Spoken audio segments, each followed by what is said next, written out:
नमस्कार, आप देख रहे हैं हिंदी टीवी और मैं हूं आज के बुलेटिन में आपके साथ अविरल जैन। शुरू करते हैं हिमाचल प्रदेश की खास खबरों का बुलेटिन। भाजपा की बगावत पर बिसात बिछा रही कांग्रेस, मंडी के गढ़ को बचाए रखना बड़ी चुनौती।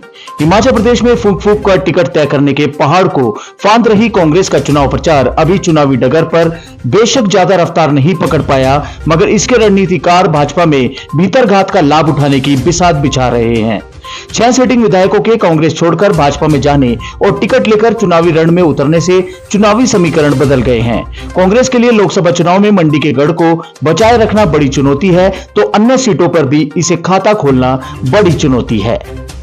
इस्तीफे मंजूर करने की मांग पर विधानसभा अध्यक्ष चैम्बर के बाहर धरने पर बैठे 3 निर्दलीय विधायक। हिमाचल प्रदेश के 3 निर्दलीय विधायक शनिवार सुबह विधानसभा अध्यक्ष के चैम्बर के बाहर धरने पर बैठ गए हैं। भाजपा में शामिल होने से पूर्व इन विधायकों ने 22 मार्च को विधानसभा कुलदीप पठानिया को विधानसभा की सदस्यता से इस्तीफा सौंपा था। निर्दलीय विधायकों का कहना है कि 1 सप्ताह बाद भी इनका इस्तीफा स्वीकार नहीं हुआ। इसको देखते हुए विधायक केएल ठाकुर, आशीष शर्मा, होशियार सिंह धरने पर बैठ गए हैं। तीनों निर्दलीय विधायक विधानसभा अध्यक्ष की कार्यशैली पर सवाल उठा रहे हैं। विधायकों ने विधानसभा अध्यक्ष पर सरकार के दबाव में आकर इस्तीफा स्वीकार न करने के आरोप लगाए हैं। विधायक आशीष शर्मा ने कहा है कि एक तरफ हमारे इस्तीफे स्वीकार नहीं किए जा रहे, दूसरी तरफ घर के बाहर लगे विधायक के साइन बोर्ड को हटाने के लिए विभाग के कर्मचारी भेजे जा रहे हैं।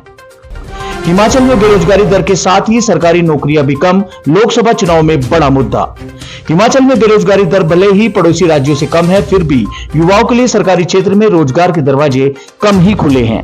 हिमाचल की बेरोजगारी दर 4.4 है, जबकि उत्तराखंड में 4.5 है। हरियाणा और पंजाब में 6.1% है। पिछले 1 साल की बात करें तो प्रदेश में 4751 सरकारी नौकरियां निकली थी, इनमें 257 को ही रोजगार मिल पाया है। हालांकि निजी क्षेत्र में 11,600 रिक्तियों के मुकाबले 6,900 को रोजगार मिला है। हिमाचल में कुल आबादी में से करीब 23 लाख युवा बचे हैं। चुनाव में जिताएंगे तो सरकार में जाएंगे, लीड दिलाने वालों नेताओं पर कांग्रेस है मेहरबान।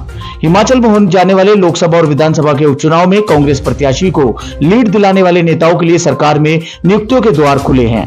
चुनाव में प्रत्याशी को अपने अपने क्षेत्र में बढ़त दिलाने की शर्त पर ही सरकार में अहम पदों पर जंग दी जाएगी। ऐसे में अपने पहले नियुक्त हो चुके कई नेताओं के सामने भी अपना पद बरकरार रखने को प्रत्याशी को लीड दिलाने के लिए पसीना बहाना होगा।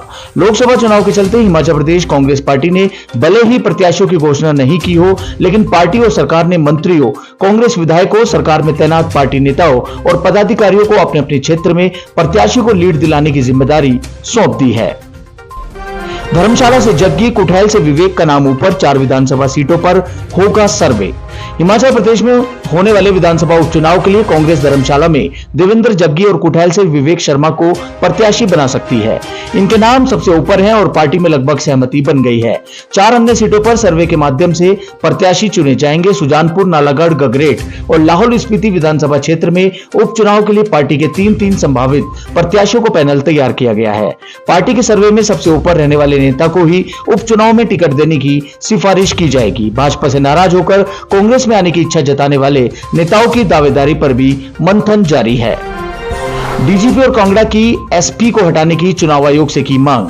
पालमपुर के होटल कारोबारी निशांत शर्मा ने प्रदेश के डीजीपी और जिला कांगड़ा के एसपी को पद से हटाने की मांग की है। उन्होंने इसको लेकर मुख्य चुनाव आयुक्त को पत्र लिखा है। उन्होंने लिखा है कि उनके मामले में अधिकारियों से अब तक इंसाफ नहीं मिला, तो ये अधिकारी स्वतंत्र चुनाव भी क्या करवा सकते हैं। उन्होंने अधिकारियों को पद से न हटाने पर प्रदेश सरकार पर भी सवाल उठाए हैं। पत्रकारों से बात करते हुए कहा कि मुख्य चुनाव आयुक्त ने मामले में प्रदेश के मुख्य निर्वाचन अधिकारी से रिपोर्ट मांगी है। हिमाचल में बिना नक्शा पास किए भवनों पर अधिक लगेगा बिजली शुल्क, सब्सिडी नहीं मिलेगी। हिमाचल प्रदेश में बिना नक्शा पास भवनों को अब महंगी दरों पर बिजली मिलेगी। इन हजारों उपभोक्ताओं को घरेलू दरों के उच्चतम स्लैब में 6.25 रुपए प्रति यूनिट के हिसाब से भुगतान करना होगा। इन्हें सब्सिडी भी नहीं मिलेगी। प्रति माह 660 यूनिट पर निःशुल्क बिजली का लाभ भी नहीं मिलेगा। राज्य बिजली बोर्ड की याचिका पर विद्युत नियामक आयोग के फैसले से हजारों उपभोक्ताओं को बड़ा झटका लगा है। बर्फ के बीच सड़क पर पलटी एचआरटीसी बस। मौसम की करवट बदलते ही हादसों का दौर भी शुरू हो गया है। किन्नौर में शनिवार सुबह हुए हिमपात के चलते एक बड़ा हादसा पेश आया है। यहां अल सुबह रिकांगपिओ जा रही हिमाचल पथ परिवहन निगम की एक बस मलिंग के पास बर्फ पर फिसलने से सड़क पर पलट गई है। हादसे के दौरान बस में सवार यात्रियों में दहशत व चीख पुकार मच गई। गनीमत रही कि बस खाई में नहीं गिरी, अन्यथा बड़ा हादसा हो सकता था। बताया जा रहा है कि बस में लगभग 12 सवारी थे जो कि सुरक्षित बताए जा रहे हैं। चुनाव से पहले जनता को झटका, दवाइयों की कीमतों में बढ़ोतरी। लोकसभा चुनाव से पहले आम जनता को महंगाई का हल्का सा झटका लगने वाला है। दरअसल 1 अप्रैल से दर्द निवारक, एंटीबायोटिक और संक्रमण रोगी दवाओं सहित अन्य आवश्यक दवाओं की कीमतों में इजाफा होने वाला है। राष्ट्रीय औषधि मूल्य निर्धारक प्राधिकरण ने 1 अप्रैल से आवश्यक दवाओं की राष्ट्रीय सूची में शामिल दवाओं की कीमतों में फीसदी की सालाना बढ़ोतरी की घोषणा कर दी है। ये बढ़ोतरी थोक मूल्य सूचकांक में सालाना बदलाव के मुताबिक की गई है। लोकसभा चुनाव को खुफिया एजेंसी अलर्ट, बॉर्डरों पर लगा है कड़ा पहरा। लोकसभा चुनाव को लेकर प्रदेश पुलिस प्रशासन ने कमर कस ली है। शुक्रवार को पुलिस महानिदेशक संजय कुंडू ने चुनाव की तैयारी को लेकर जिला सिरमौर व सोलन में बैठकें की और अधिकारियों को दिशा निर्देश दिए।